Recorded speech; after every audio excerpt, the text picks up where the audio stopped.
Quem é Daciolo? Servo do Rei Vivo, filho da Dona Neuza e do Sr. Manuel. Tenho 8 irmãos maravilhosos, uma família unida. Conheci Jesus com 27 anos, em 2004. Existe um Daciolo até 2004 e um Daciolo pós-2004.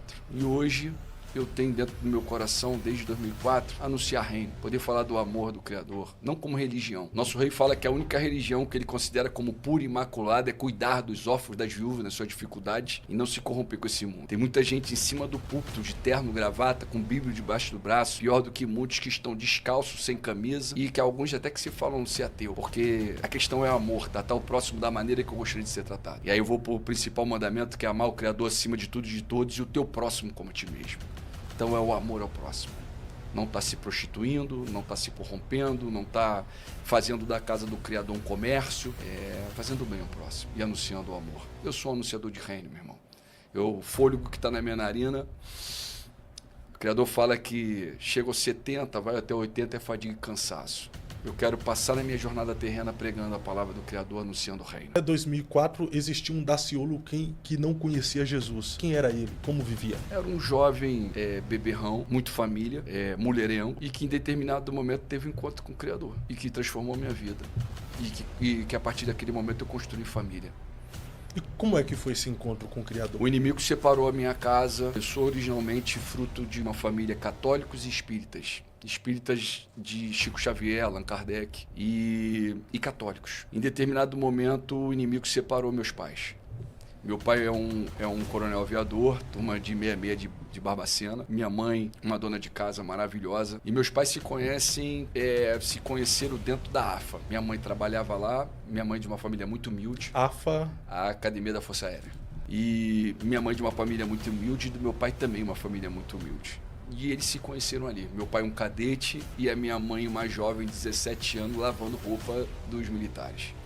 Meus pais se conhecem, se casam, têm filhos. Em determinado momento, o inimigo separou meus pais. Eles ainda também muito jovens, eu tinha 10 anos, 11 anos. E a minha mãe voltou para o interior de São Paulo. A família do meu pai toda é Rio, a família da minha mãe toda é São Paulo. Minha mãe voltou para uma cidadezinha chamada Santa Cruz das Palmeiras. E, em determinado momento, minha mãe começou a frequentar a igreja evangélica. A cidade tem 19 mil habitantes, uma igreja pentecostal. Um dia, minha mãe pediu para que alguém levasse, né, no culto e eu fui levar minha mãe à noite. Começou a chover, minha mãe falou, entra, meu filho, entra. E eu não queria entrar, mas acabei entrando. E aí um jovem de 19 anos. E aí, mano, naquele culto, as pessoas estavam ali no mistério muito grande com o Espírito Santo, rodando, sapateando, falando em línguas. E em determinado momento, o ministrador, o pastor que estava ali ministrando a palavra, chegou um momento de revelação. Ele apontava para um, falava uma coisa, apontava para outro, falava outra coisa. E em determinado momento, aquele varão apontou para mim e falou assim, você aí, jovem, que tá aí no fundo. Eu falei, eu apontei, ele falou, é você. Olha, o Criador tem um mistério muito grande na tua vida. Tu vai ser um ministro da palavra dele. Nem imaginava que seria isso. E ele chega para mim e fala assim, olha, essa mulher casada que você tá saindo, se você continuar saindo com ela, vai te trazer a morte. E ele deu mais uma fala e falou assim, olha, no final do culto você vem aqui, se ainda tiver em dúvida, porque o rei já me falou o nome dela. Meu Deus. E aquilo ali me impactou muito.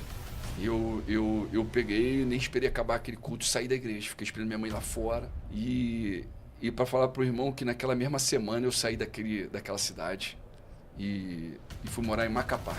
Meu pai tinha passado como procurador federal em Macapá e eu fui morar em Macapá. E o que ele falou era verdade, estava acontecendo. E depois daquele momento, meu irmão, isso foi em 1997, eu fui ter um encontro com Jesus em 2004, já como bombeiro guarda-vida, ainda no mundo, e gostava de um vinho, gostava de uma cerveja, e de repente eu tive uma diarreia muito forte, só água. Primeiro mês, segundo mês, e aí chegou um momento fazendo exames, chegou um momento que o doutor queria fazer um exame que é a colonoscopia. Fio grosso, passando pelo teu ânus, e eu falei, pô, doutor, segura um pouquinho aí. Espera só um pouquinho. Tem que segurar a onda. Falei, segura um pouquinho aqui. E aí saí pra orar, meu irmão. Lembrei daquele varão que falou que o Criador tinha um mistério na minha vida. Fui pra areia da praia à noite e falei pro rei, pai, me cura que eu vou te servir. Eu tenho minhas fraquezas, minha carne, eu entrego a minha vida a ti, faça dela o que o senhor quiser. E aí, meu irmão, farei num dia, no outro dia eu não fui no banheiro e no outro estava tudo normal.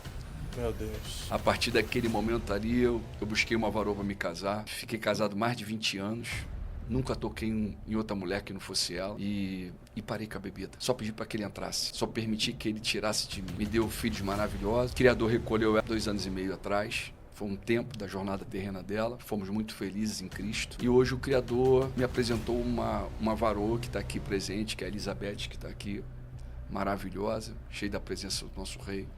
e que tem somado com a nossa vida espiritual, nosso crescimento de anunciar reino. E de lá pra cá o senhor tá firme até hoje em Jesus.